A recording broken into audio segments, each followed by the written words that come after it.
السلام علیکم ورحمۃ اللہ وبرکاتہ۔ الحمدللہ رب العالمین وصلی عباد اللہ الصالحین الی یوم الدین، اما بعد فقد قال اللہ تبارک و تعالی فی کلامہ المجید، اعوذ باللہ من الشیطان الرجیم، بسم اللہ الرحمن الرحیم، ومن شر حاسد اذا حسد، وقال النبی صلی اللہ علیہ وسلم ایاکم والحسد فإن الحسد یأکل الحسنات کما تأکل النار الحطب۔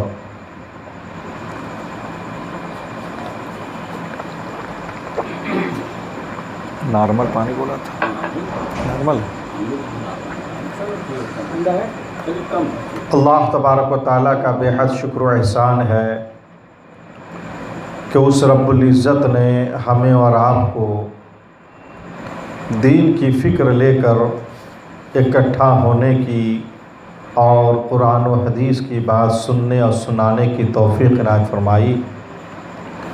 دعا کیجئے کہ اللہ ہمارے اس مل بیٹھنے کو قبول فرما اور ہمیں کتاب و سنت کی باتوں کو سمجھنے کی، سمجھانے کی اور اس پر عمل کرنے کی توفیق عنایت فرما۔ میرے بھائیوں، دنیا میں کچھ برائیاں ایسی ہیں، کچھ گناہ کے کام ایسے ہیں جو بڑے خطرناک ہیں، جس کا گناہ بہت زیادہ ہے اور جس سے ہمارے معاشرہ میں بڑی بربادی ہوتی ہے اور بڑے اس کے نقصانات ہوتے ہیں۔ انہی برائیوں اور گناہوں میں سے ایک گناہ حسد ہے۔ حسد بہت ہی خطرناک گناہ ہے جس کا نقصان بہت ہی زیادہ معاشرے میں ہوتا ہے۔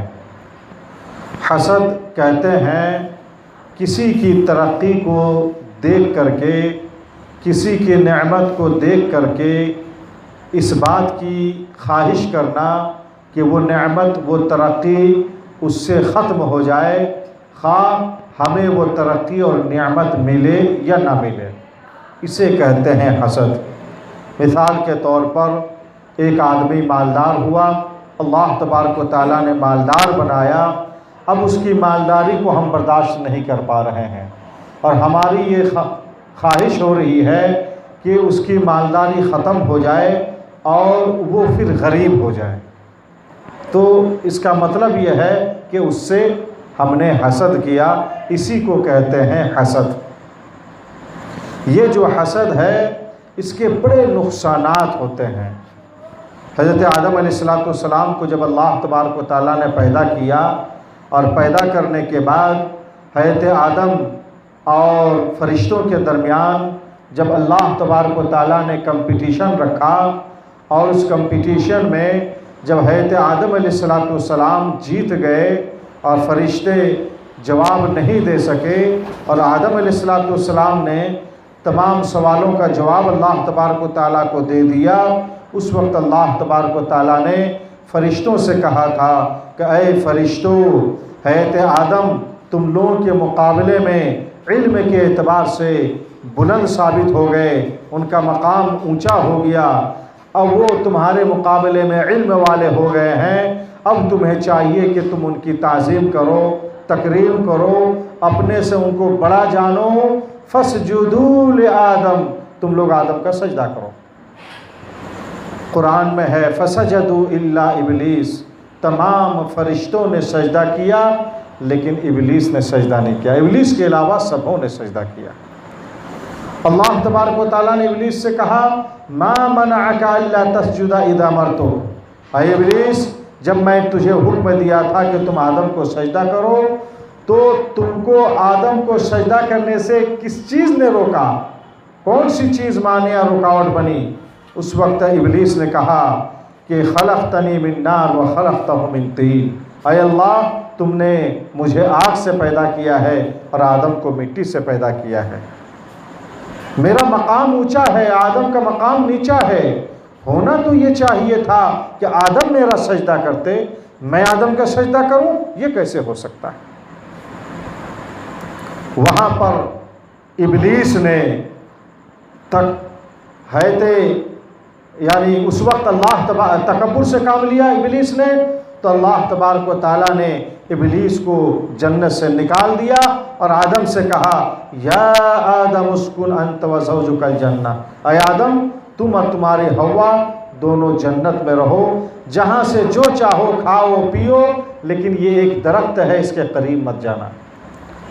جب ابلیس جنت سے نکالا گیا اور آدم اور حوا علیہ السلام کو جنت میں جگہ ملی، تو ابلیس کے دل میں آدم اور حوا علیہ السلام کے تعلق سے حسد پیدا ہوا۔ حسد کی آگ میں وہ جلنے لگا۔ وہ حسد کے مارے حضرت آدم اور حوا علیہ السلام سے دشمنی کی، ان کو بہکایا، پھسلایا، اور بالآخر اللہ کا واسطہ دے کر کے کہا کہ اے آدم اے حوا، میں تم دونوں سے اللہ کی قسم کھا کے کہتا ہوں، یہ ایک درخت ہے جس سے تمہیں منع کیا گیا ہے، یہ درخت شجرۃ الخلد ہے، اس درخت کی تاثیر یہ ہے کہ اس کو کھاؤ گے تو ہمیشہ جنت میں رہو گے، ورنہ نہیں کھاؤ گے تو جنت سے نکال دیے جاؤ گے۔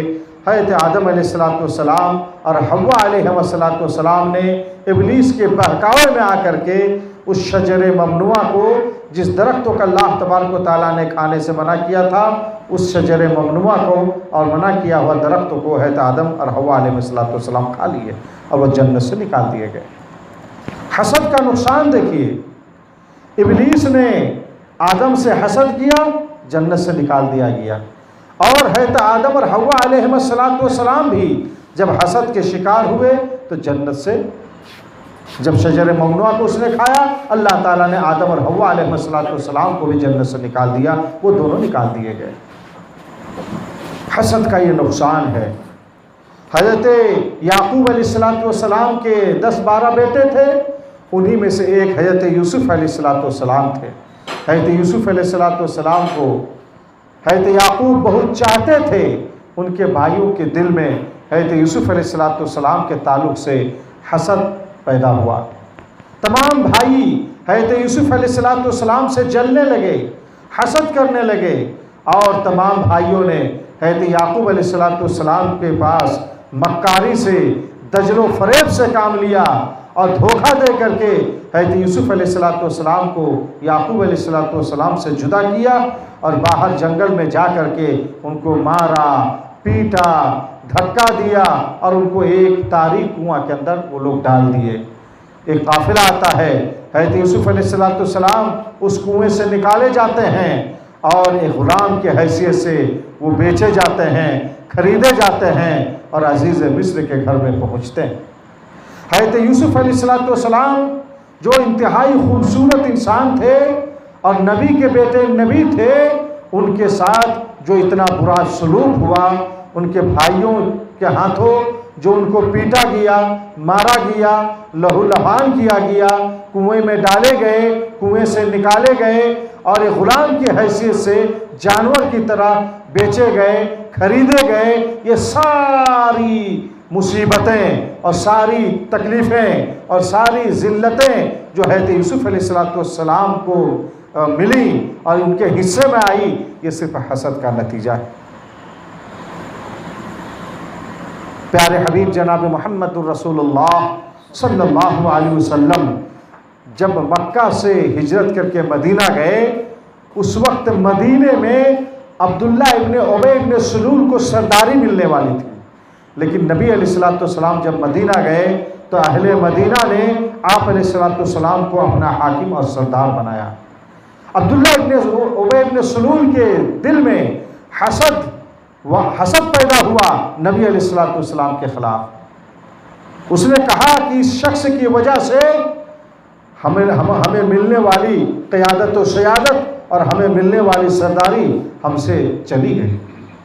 اس نے مارے حسد کے، اس نے نفاق کی بنیاد ڈالی اور منافقوں کا وہ سردار ہوا۔ آپ جانتے ہیں ہمارے اسلام کو جناب محمد الرسول اللہ صلی اللہ علیہ وسلم کے زمانے میں منافقوں سے جتنا نقصان پہنچا ہے، اسلام کو اور مسلمانوں کو منافقوں نے جتنا نقصان پہنچایا، کفار و مشرکین نے اتنا نقصان نہیں پہنچایا۔ یہ منافقین کس بنیاد پر پیدا ہوئے؟ نفاق کی بنیاد کیوں پڑی؟ حسد کی وجہ سے پڑی۔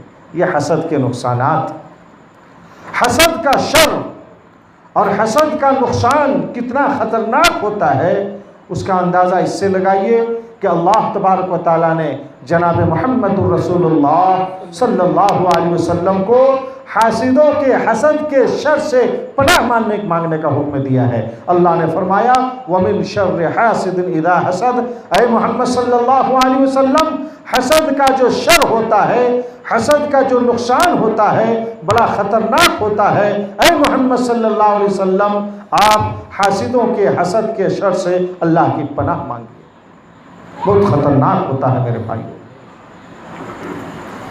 پیارے حبیب جناب محمد الرسول اللہ صلی اللہ علیہ وسلم نے ارشاد فرمایا وَلَا تَحَاسَدُوا، مسلمانوں آپس میں ایک دوسرے سے حسد مت کرو۔ حسد بہت خطرناک چیز ہوتی ہے میرے بھائیوں، جس سے کوئی حسد کرنے لگے، وہ حسد کرنے والا اس کے پیچھے پڑ جاتا ہے، اس کے خلاف غیبت اور چغل خوری کرتا ہے، اس کے تعلق سے بات بنا کر کے پیش کرتا ہے اور لوگوں کو اس کے خلاف ابھارتا ہے۔ پھر جب اس آدمی کو جس سے حسد کیا جاتا ہے اس کو پتہ چل جاتا ہے تو وہ بھی حاسد کے خلاف جو ہے اتر آتا ہے اور دونوں میں لڑائی ہوتی ہے، جھگڑے ہوتے ہیں، دو گروپ بنتے ہیں، دو پارٹی بنتی ہے اور پارٹی بندی اور گروپ بندی کی نوبت آنے لگتی ہے۔ بڑا نقصان ہے حسد کا، بہت زیادہ نقصان ہے۔ جو حسد کرتا ہے وہ بہت سارے گناہوں کا ارتکاب، حسد کرنے کی بنیاد پر غیبت و چغل خوری ہے، تہمت ہے، الزام تراشی ہے، بہتان تراشی ہے، کذب گوئی ہے، وغیرہ وغیرہ، بہت ساری برائیاں جو ہیں حسد سے پیدا ہوتی ہیں اور بہت سارے برائیاں حسد سے جنم لیتی ہیں۔ اسی وجہ سے پیارے حبیب صلی اللہ علیہ وسلم نے ارشاد فرمایا ایاکم والحسد، اے مسلمانوں تم حسد سے بچو، حسد کو اپنے قریب مت آنے دینا۔ کیوں؟ فَإِنَّ الْحَسَدَ يَأْكُلُ الْحَسَنَاتِ، اس لیے کہ حسد ایک ایسی برائی ہے جو نیکیوں کو ویسے ہی کھا جاتی ہے، کما تأکل النار الحطب، جس طریقے سے آگ لکڑی کو جلا کر کے خاک کر دیتی ہے، برباد کر دیتی ہے، اسی طرح حسد نیکیوں کو برباد کر دیتا ہے۔ میرے بھائیوں، حسد بہت خطرناک بیماری ہے۔ ہمیں اور آپ کو چاہیے کہ ہم حسد سے اپنے آپ کو دور رکھیں، حسد سے بچیں، اپنے معاشرے کو حسد سے بچائیں اور اپنے گھر کو، اپنے سماج کو حسد سے پاک اور صاف رکھیں۔ دیکھیے، یہ ترقی جو کسی کو ملتی ہے یہ اس کا مقدر ہے، یہ اس کی تقدیر ہے۔ ہم کو اللہ نے فلاں سے نیچے بنایا ہے، یہ ہماری تقدیر ہے۔ اگر ایک آدمی کسی کی ترقی سے حسد کرتا ہے، جلتا ہے، اس کو برداشت نہیں کرتا ہے، تو گویا کہ اس نے اللہ تبارک و تعالیٰ کے فیصلے کو تسلیم نہیں کیا اور اللہ تبارک و تعالیٰ کے فیصلے کو اس نے منظور نہیں کیا، اور جو اللہ کے فیصلے کو نہیں مانتا ہے وہ دنیا میں کسی کے فیصلے کو نہیں مان سکتا۔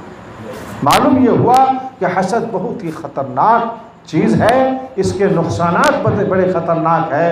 حسد کی آگ ایسی خطرناک ہوتی ہے جو معاشرے کو جلا کر کے راکھ کر دیتی ہے، سماج اس کے اندر جھلس جاتا ہے اور اچھے سے اچھا انسان حسد کا شکار ہو جانے کے بعد وہ برباد ہو جاتا ہے، بربادی کی طرف چلا جاتا ہے، گناہ پر گناہ کیے جاتا ہے اور اس کو احساس تک نہیں ہوتا۔ میرے بھائیوں، ہمیں اور آپ کو چاہیے کہ ہم اور آپ حسد سے بچیں، اپنے آپ کو حسد سے دور رکھیں۔ اللہ تبارک و تعالیٰ سے دعا ہے اللہ ہم تمام مسلمانوں کو کہنے سننے سے زیادہ اس پر عمل کرنے کی توفیق عنایت فرما۔ اے اللہ، حسد سے ہمیں محفوظ فرما، حاسدوں کے شر سے ہمیں محفوظ فرما، حاسدوں کے حسد سے، ماکروں کے مکر سے، جلنے والوں کی جلن سے اور ہر طرح کے شرور و فتن سے ہماری حفاظت فرما۔ پروردگار عالم، ہمیں ہر طرح کی برائیوں سے محفوظ فرما، ہمیں جب تک زندہ رکھ، ایمان کی حالت میں زندہ رکھ۔ اور ہم سب کا خاتمہ ایمان کی حالت میں فرما، اپنے فضل و کرم سے ہماری دعاؤں کو قبول فرما۔ ربنا تقبل منا انک انت السمیع العلیم وتب علینا انک انت التواب الرحیم۔ صلی اللہ تعالی علی خیر خلق محمد وعلی آلہ وصحبہ اجمعین برحمتک یا ارحم الراحمین۔ والسلام علیکم ورحمۃ اللہ وبرکاتہ۔